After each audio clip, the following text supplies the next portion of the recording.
বিবিকে ডাক দিয়ে বলে, ও বিবি আমার কাছ থেকে তুই বিষয় মনে হয় লুকাইছো। কয় না, কি লুকাইলাম? বিবিকে এবার বুঝতে দেয় না, বলে বিষয়টা আমার সিস্টেম মতো করতে হবে।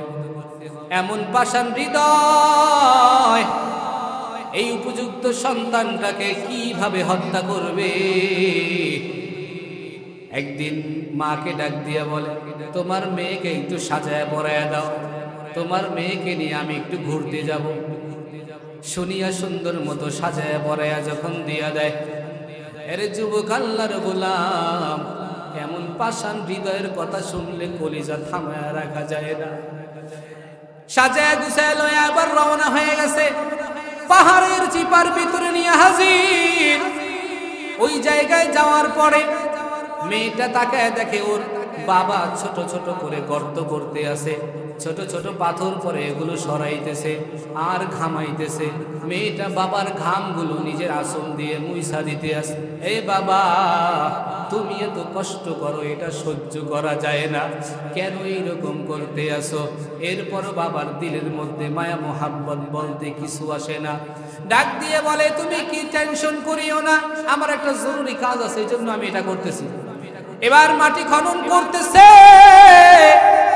আর মেয়েটা মাটি একটু যখন গর্ত হয়ে যায়, ভিতর থেকে মেয়েটা মাটি উঠে উঠে ফালায়, বাবায় ভরে দেয় আর মেয়েটা উঠে উঠে ফালায়। আহারে, এইরকম ফালাইতে ফালাইতে যখন গলা পর্যন্ত গর্তটা হয়ে গেছে, দাহিয়াতুল কলবি রাদিয়াল্লাহু তাআলা আনহু তখন ওই মেয়েটাকে ধাক্কা দিয়া ওইটার ভিতরে ফালায়া দিস। ফালায়া দিয়া যখন পাথরের টুকরাগুলো দেওয়া শুরু করেছে, মেয়েটা বুঝিয়া গেছে। ডাক দিয়া বলে, ও আব্বাজান, কেন আপনি আমাকে এইটার ভিতরে ফালাইয়া মাটি চাপা দেন? আরে ডাক দিয়া বলে, ও তুই তো জানো না আমাদের সমাজে মেয়ে থাকা এটা বড় অপমানজনক, তোকে আর রাখা যাবে না, তোকে মারিয়া ফেলাবো। মেয়েটা ডাক দিয়া বলে, আব্বা, আমি কথা দিলাম আর কোনোদিন আমি তোমাকে আব্বু বলে ডাকবো না।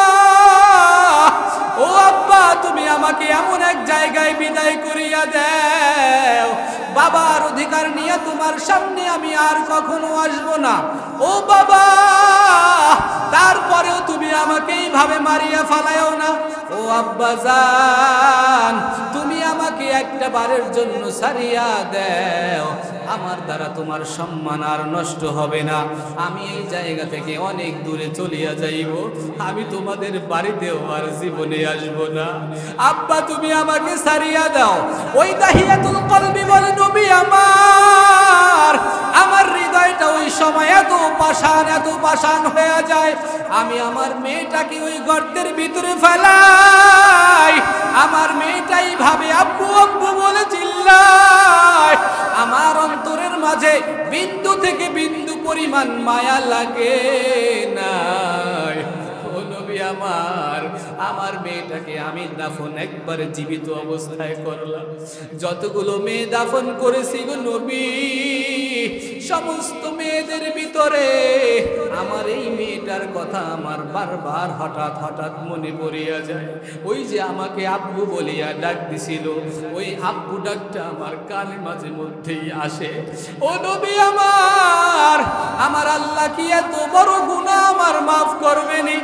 নবী আমার বলে, ও দাহিয়াতুল কলবি, আমার আল্লাহ এমন দয়ার আল্লাহ, কেউ যদি খাঁটি তওবা করতে পারে, কেউ যদি খাঁটি তওবা করে তওবার উপরে অবিচল অটল থাকতে পারে, আমার আল্লাহ পাক তার জিন্দেগীর সকল গুনাহগুলো ক্ষমা করে এই জায়গায় শেষ না, ইউবাদদিলুল্লাহু সাইয়্যাতিহিম হাসানাত, আল্লাহ তার গুনাহগুলো নেকি দ্বারা পাল্টায়া দেয়। সুবহানাল্লাহ। এরে নবীর উম্মতের দল, আমাদের দ্বারাও গুনাহ হয়ে যায়, অন্যায় হয়ে যায়, কিন্তু অন্যায়ের জন্য খাস তওবা করে মালিকের দরবার থেকে আমাদের একটা সারপ্রাইজের ঘোষণা নিতে হবে। আমি দুনিয়ার থেকে গুনাহগার হয়ে যাইতে চাই না, ঈমানদার হয়ে কবরে যাইতে চাই। ঠিক কি না? এখানে যারা আছি সবাই কি ইমানদার হয়ে